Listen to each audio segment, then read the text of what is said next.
you are the man that was at the head of this research that is looking at structures that are underneath the bottom of the pyramid. And incredibly controversial, very fascinating, and if it's accurate, it essentially rewrites all of human history. Yes. Thank you for this invitation. And yes, the group is composed by Corrado Malanga, which is the head of the group and the dean professor of chemistry at the University of Pisa. Could you explain your background, please, so people would understand? Yeah. Yes, my background is this. I am a telecommunication engineering. I graduate at the university. What is that word again? Say it again. Telecommunication engineering. Telecommunications engineer. Okay. It's like your English is excellent, but the Italian accent, although fabulous, sometimes it's difficult to translate. Thank you very much, Joe. I'm sorry, yes, that I'm not mother tongue of English. It's still much better than my Italian. Okay, thank you. Yes, I graduated myself in university at the University of Lecce, south of Italy. Very nice university, and it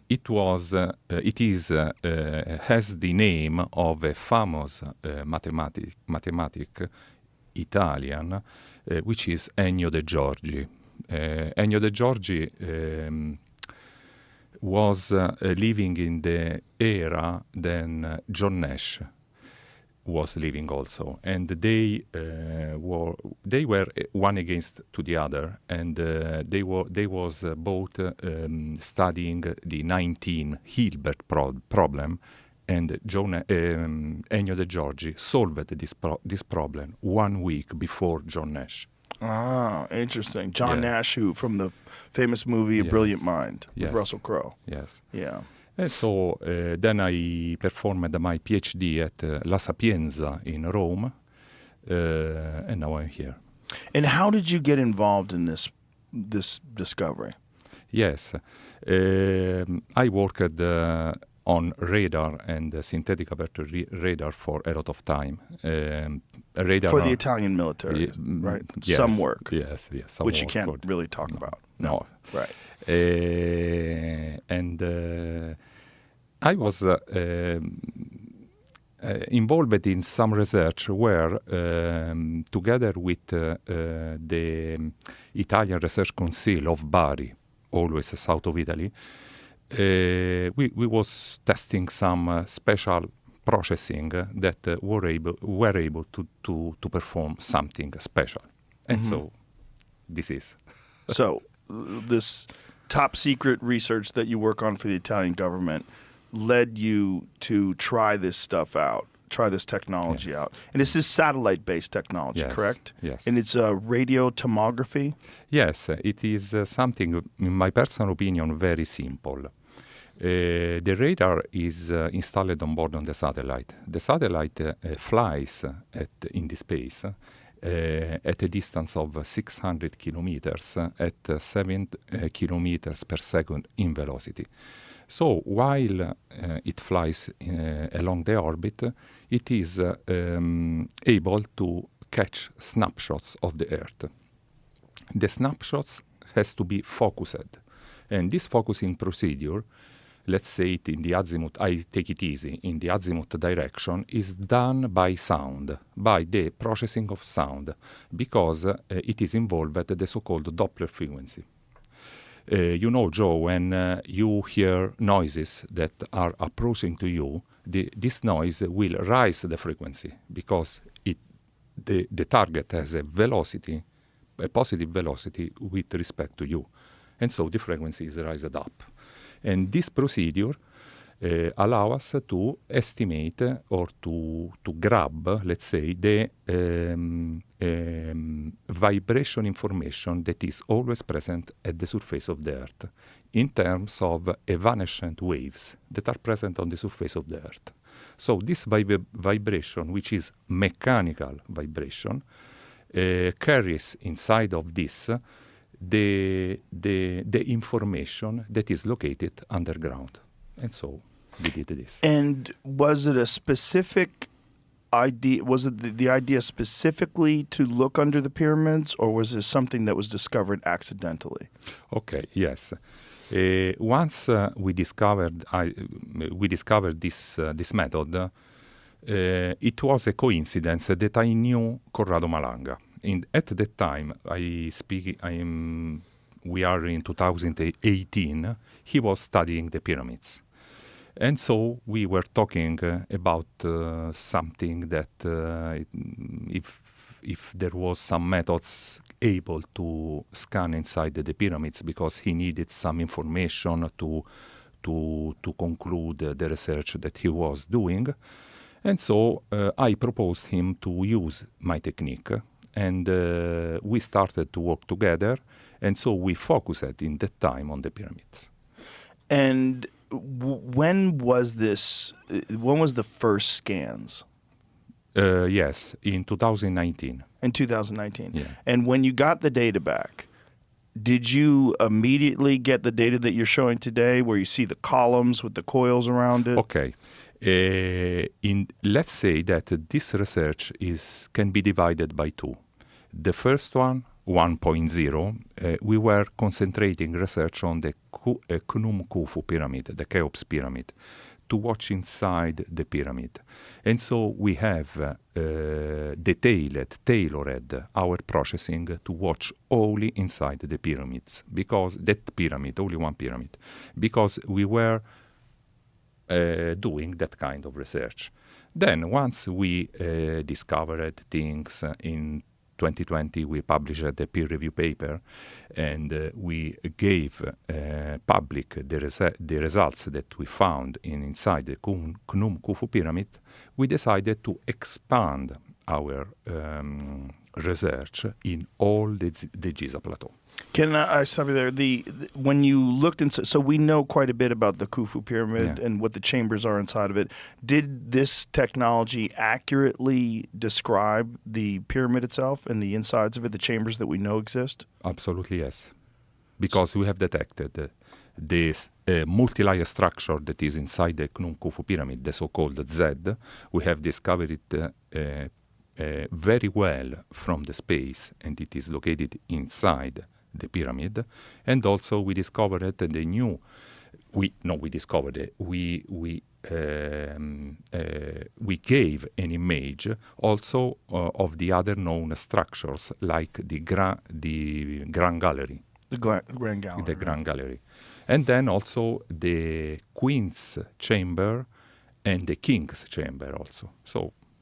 And accurate in terms of size and dimension. And also position and location.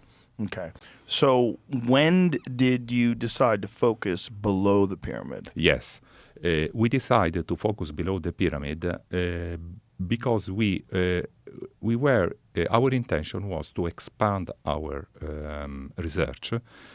And then also, thanks to the third component of the research group, which is Armando May, he suggests us to expand our research and scan all the Giza plateau. Yeah. And so what date was it that you discovered these immense columns with the coils around it and all those structures that are underneath the pyramid? Yes. In the second part of our research, we started focusing our scans on the Khafre pyramid and like Khnum Khufu. And then we adjust our algorithms to go deeper. And so when we did this, very nice things began to appear on our results. What did you feel when you first saw those images that do appear to be immense columns? I believe the diameter is 20 meters. 20 meters. So they're huge, enormous columns. Yes. What went through your mind? Skepticism. I told also Corrado was with me, because we had those results in our desk without disclosure or anything for 6 months, because my opinion was that was not real. I was thinking that maybe it was noise or some artifacts due due by our processing procedures. Did it give you pause at all that they were so uniform, that these columns were in very specific places and that they lined up? There was a uniform gap in between them? Yes. And why we disclosure this? Because we started to use also other satellites. And once we, at the beginning, we were using only the Italian satellite system it is Cosmos Skymed, and Cosmos Skymed second generation. It's very good, very precise. But we wanted to shift our research using also other satellites because, Joe, in research, when we have diversity is a good thing because it confirms other things that we were searching. We were searching confirmation. So once we had the same results while we was using American satellites called Capella Space and also other satellites, having always the same results, we decided to disclosure. How many different scans have been done on this area? 200 or 300, more than 200. More than 200, and all with uniform results? Yes. Wow. Yes. There's a lot of resistance to this, and it's from the usual characters. And it's from people that I would characterize as gatekeepers of archaeological information. And unfortunately, they are not willing to approach this with an open mind. And you see this skepticism that just seems to me to be confirmation bias. They want this to not be true, regardless of the sheer number of scans and the uniformity of the results of these scans. And also the fact that this stuff has been proven to work on other things. Like, didn't you guys use this exact technology to get the exact dimensions of a particle collider that you have? Yes. We have a particle collider where I have born in L'Aquila, which is located in the center of Italy, There is a huge mountain called Gran Sasso, the Gran Sasso d'Italia, which is has a maximum altitude of about 3,000 meters, for being precise 2,993 meters. And so there is a tunnel, very long tunnel, about 11-12 kilometers, and in the core of this mountain there is a particle collider. There is a laboratory, let's say like that. And this technology got the exact dimensions of this particle collider that's Absolutely, deep yes. in this mountain. Yes, Okay. at 1.4 kilometers with respect to the top. Wow. Yeah. Okay. So we know it's accurate. We know it works. Yes. What do you think it is? I mean, other than what I said, that it's gatekeepers of archaeological information. It's people that don't want to admit that there's perhaps a quite a bit bigger mystery than just the pyramids themselves. What do you think it is that is causing this resistance? Personally, it's true. We found a lot of resistance. Yes, it's true. But personally, I don't know why. I can say something regarding to my personal opinion. Joe, it is something that maybe is too big, too huge to be disclosed like that today. I don't know why. It's confusing to people because Yes. it's essentially paradigm shattering, because the pyramids themselves are absolutely spectacular. The Great Pyramid is 2,300,000 stones. Yeah. The alignment is to perfect, true north, south, east, and west.